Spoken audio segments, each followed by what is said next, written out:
iconic warning. They're here. For many viewers in 1982, those words didn't just introduce a film, they introduced a new chapter of Hollywood fascination, fear, and superstition. Poltergeist, a supernatural horror film directed by Tobe Hooper and produced by Steven Spielberg, quickly became a cultural phenomenon. It was more than a movie, it was an experience. The storytelling felt intimate, the characters felt real, and the danger felt uncomfortably close and unknown to the cast, crew, and audience. The conversation surrounding Poltergeist would soon shift from fictional ghosts to real-life tragedies. As the world embraced the success of this eerie masterpiece, the film's legacy began to form not through awards or box office numbers alone, but through something darker, a series of real-life deaths and unsettling coincidences that, for decades, have led many to whisper about a Hollywood curse.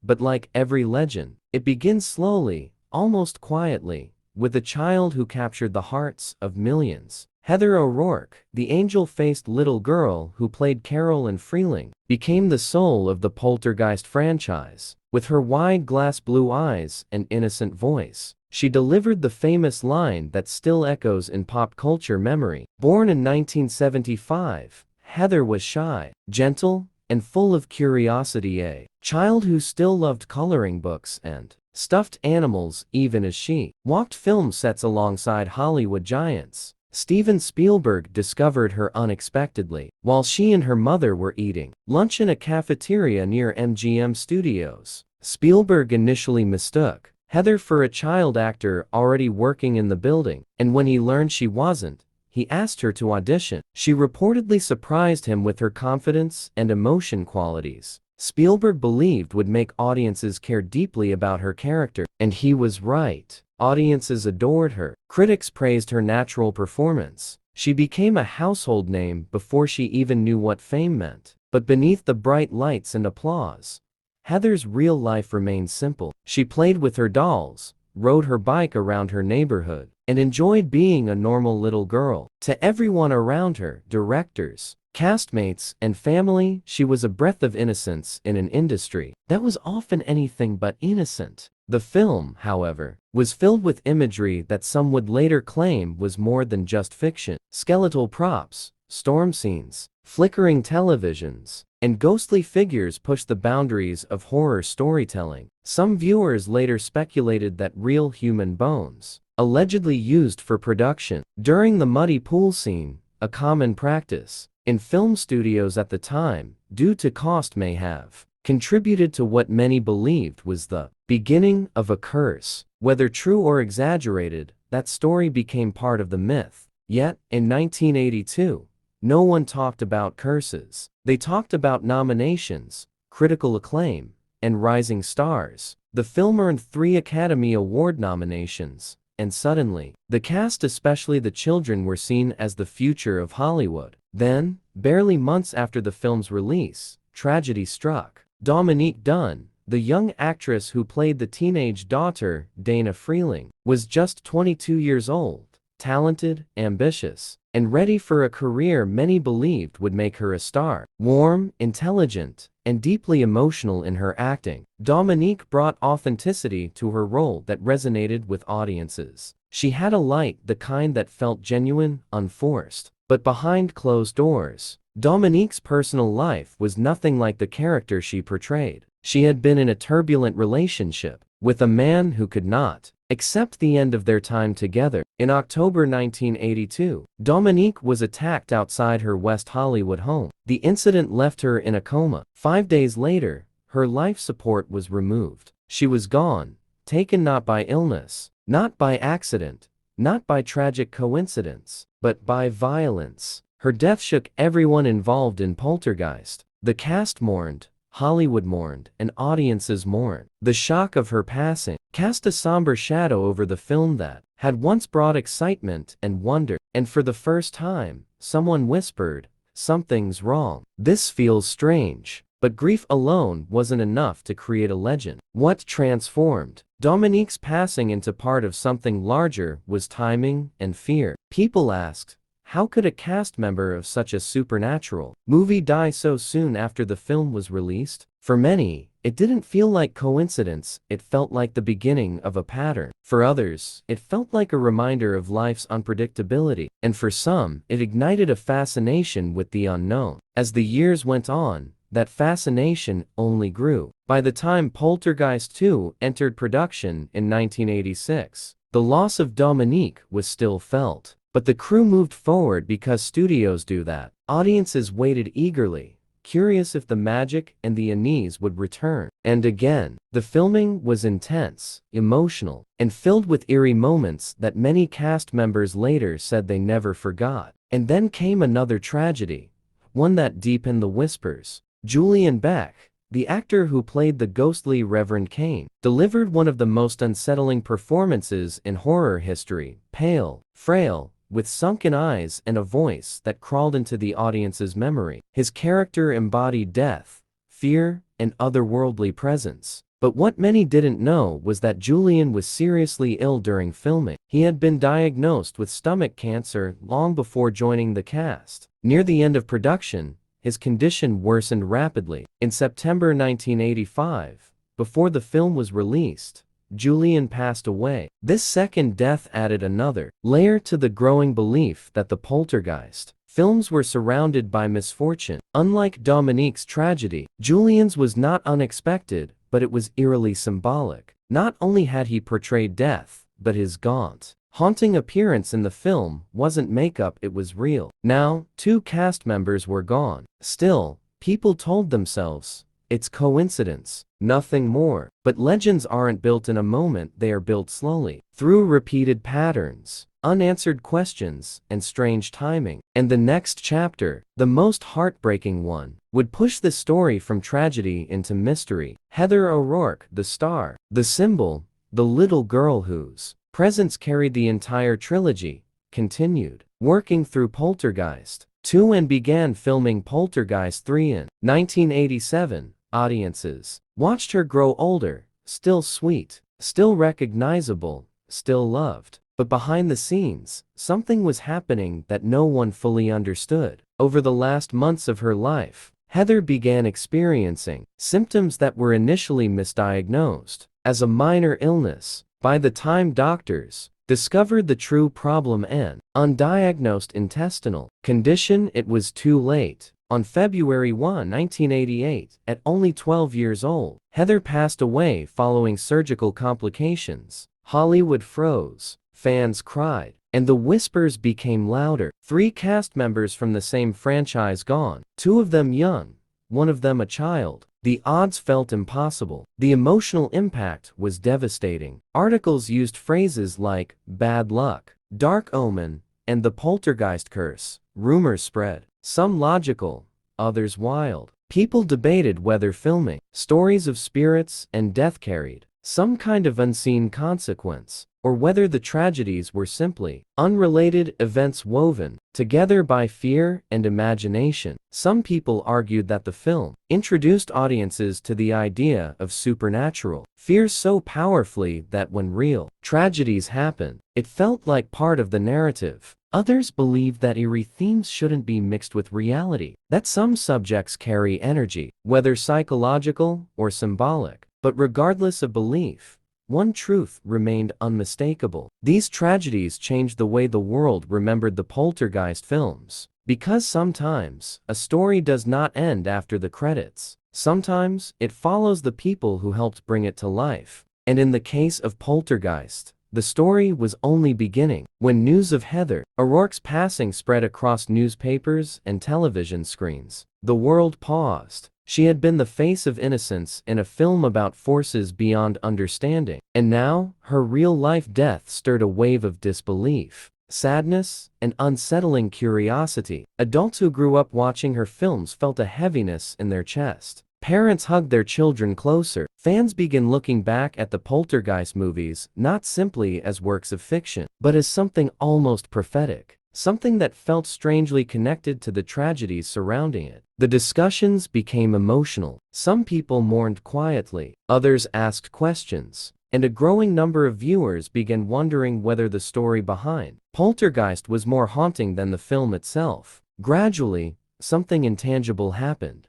Grief transformed into legend, and reality merged with superstition. The newspapers began printing headlines hinting at a curse, not because there was proof, but because the pattern felt too strange to ignore. Articles listed the deaths of Dominique Dunn and Heather O'Rourke alongside Julian Beck and later Will Sampson, the actor who played Taylor, the Native American spiritual figure in Poltergeist 2. Will Sampson passed away in 1987 after complications from a heart and lung transplant. His role in the film centered around spiritual cleansing and protection, and this added yet another layer to the whispers. A spiritual figure in the story dying suddenly in real life created the impression of an eerie narrative symmetry. With 4 deaths connected to the franchise, public imagination filled in the gaps. People asked, was the film simply unlucky, or was there something else? Something unseen woven into its legacy? The more people asked, the more the whispers grew. Suddenly, the Poltergeist movies weren't just horror films anymore. They had become the center of one of Hollywood's most famous mysteries. But fear didn't develop out of tragedy alone, it developed out of stories that surrounded the production. One of the most notorious claims was that genuine human skeletons were used during filming, particularly in the muddy pool scene from the 1982 original movie. Crew members later confirmed that real skeletons were indeed used because, at the time, authentic skeletons were less expensive and more accessible than artificial ones. While there was no malicious intent, it was a common industry practice. The revelation deeply unsettled many people after the deaths began. To audiences, the physical presence of real bones in a film depicting vengeful spirits felt symbolic, perhaps too symbolic. For many, it shifted the narrative from tragic coincidence to disturbing connection. Humans have reacted to symbolic meaning long before science or logic. It's part of human psychology, and once meaning was attached to the deaths, it became difficult for people to let go of the unease. Yet behind the rumors and theories, there was another group deeply affected: the cast and crew themselves. Many expressed frustration and sadness as the tragedies overshadowed what they had worked hard to create. For some, the curse narrative felt exploitative, a way to sensationalize private pain. For others, the fear was real, especially for those who had experienced strange occurrences on set. Jabeth Williams, who played the mother Diane Freeling, once recalled unsettling experiences while filming. She claimed that every day after shooting scenes, she would come home and find pictures on her walls, crooked not once, not occasionally, but repeatedly. She would adjust them, only to find them shifted again the next day. She wasn't harmed, nothing aggressive happened, but the consistency of the disturbance stayed with her, and she openly spoke about it as something she never fully understood. Zelda Rubinstein, the actress who played the clairvoyant Tangina Barons, a character who delivered one of the most chilling lines in movie history, also spoke of odd experiences. She reported feeling sudden temperature drops and an unnerving energy in certain areas of the set. One experience she shared was particularly emotional. During the filming of the first movie, she said she felt a presence, something observing her. Years later, she revealed that during filming, her mother passed away, and she claimed she knew the moment it happened, not because she was informed, but because she felt a sudden shift inside her, as if something had visited her. Other crew members mentioned technical malfunctions, unexplained sounds, and random disruptions during production. In most cases, these could be attributed to equipment failure or coincidence. Hollywood sets are chaotic places with dozens of electrical systems working at once. But human psychology doesn't rely solely on logic. Emotion often fills the spaces logic cannot. The combination of personal testimonies, real tragedies, and the dark themes of the film deepened the belief that Poltergeist carried something more than just cinematic meaning. And then, there was the incident with Will Sampson. During filming for Poltergeist 2, Sampson, who was a member of the Muskogee Nation, reportedly performed a blessing ritual on set. Some say he did it because certain cast members felt uneasy. Others say he believed filming had invited negative energy. There's no official record of the blessing in production documents, but multiple witnesses recalled it happening. Sampson reportedly asked everyone to be silent. The atmosphere became noticeably heavy. When he finished, he walked away without explanation, and some said the set felt different afterward, calmer. Whether this was emotional perception or something beyond explanation, it became part of the legend. People don't forget moments like that, especially when later events give them reason not to. As the tragedies continued, the rumors evolved from coincidence to folklore. TV shows, paranormal researchers, and film historians began tracing patterns, even though there was no scientific foundation to any curse narrative. Human memory is selective.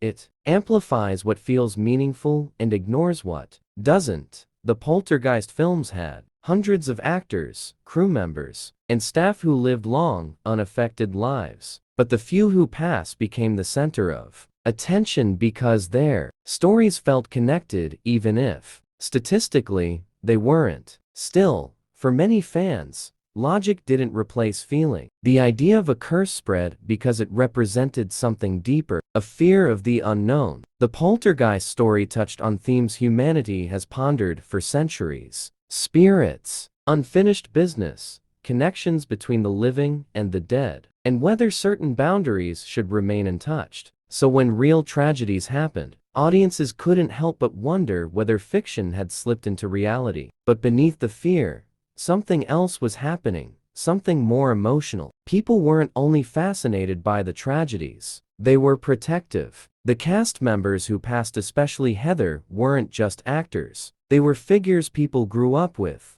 voices that echoed in childhood memories. When they left the world too soon, fans didn't want the legacy to become sensational. They wanted the legacy to mean something. The Poltergeist films became symbolic in ways no one anticipated, not just as horror classics, but as stories connected to real lives, real loss, and real questions that remain unanswered. By the late 1980s and early 1990s, whenever someone mentioned Poltergeist, it often wasn't the storyline people remembered first. It was the eerie events surrounding the cast. The films became permanent residents in the space between entertainment and mystery. Even today, when viewers revisit the movies, many feel a strange mixture of nostalgia, sadness, and curiosity, because somewhere in the space between belief and skepticism, the question quietly lingers: was it just coincidence, or something more? As years passed, the story of the Poltergeist curse transformed from a whispered fear into a well-known Hollywood mystery. Television specials covered it,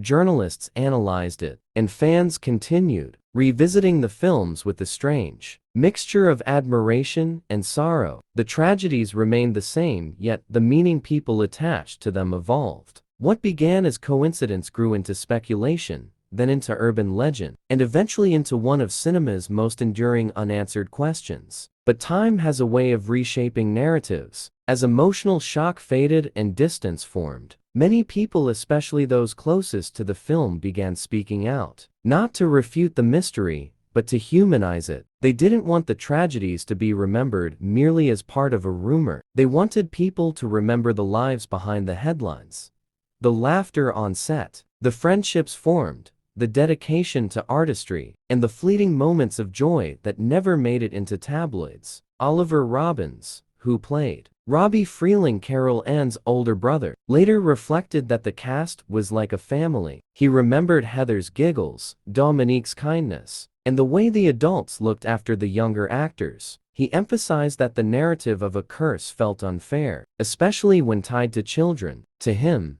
the tragedy wasn't supernatural, it was simply loss, the kind that breaks hearts without rhyme or reason. Craig T. Nelson, Jabeth Williams, and other surviving cast members echoed similar sentiments. They spoke about the beauty of creativity, the excitement of filming, and the normalcy behind the spooky effects. They wanted people to understand that while the films were haunting, the production environment wasn't dark, it was filled with talent, teamwork, and imaginative wonder. Yet, Despite their attempts to respectfully distance the tragedies from superstition, the public fascination continued. Because somewhere, inside human curiosity lies a longing to explain the unexplainable. Why did such young and promising lives end so early? Why did multiple cast members from one franchise experience such profound misfortune? Was it simply coincidence, a random chain of unrelated events, or something more symbolic? People debated these questions not because they wanted fear, but because they wanted meaning. There's a reason stories like this endure. Humans have always searched for explanations that go beyond numbers, facts, and statistics, especially when loss enters the conversation. It's easier to believe there is a reason, even a mysterious one, than to accept that life can change suddenly, silently,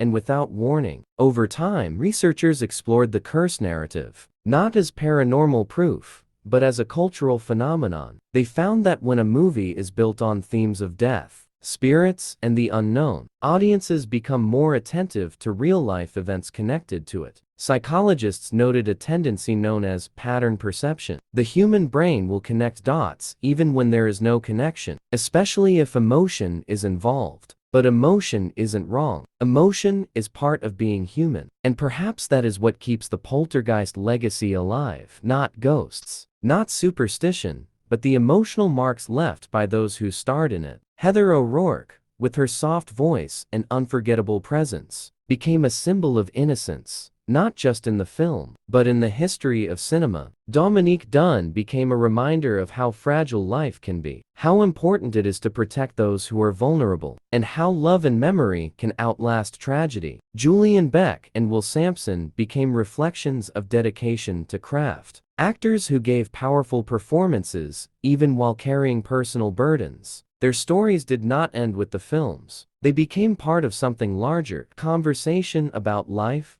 art, fate, and how deeply audiences can connect to the people behind the characters. As decades passed, Poltergeist remained a celebrated work of filmmaking. New generations watched it, unaware at first of the stories that lingered behind the scenes. Some later learned about the tragedies and felt a heaviness in their chest. Not fear, but empathy. Others saw the films purely as classic snapshots of an era when practical effects, emotional storytelling, and imaginative horror came together with remarkable artistry. And slowly, the narrative shifted again. Today, when people speak about the Poltergeist curse, the tone is different than it was in the 1980s or 1990 seconds. The conversations tend to focus less on fear and more on respect. The people involved are remembered more for their talent and spirit than for the circumstances of their passing. The myth still exists, yes.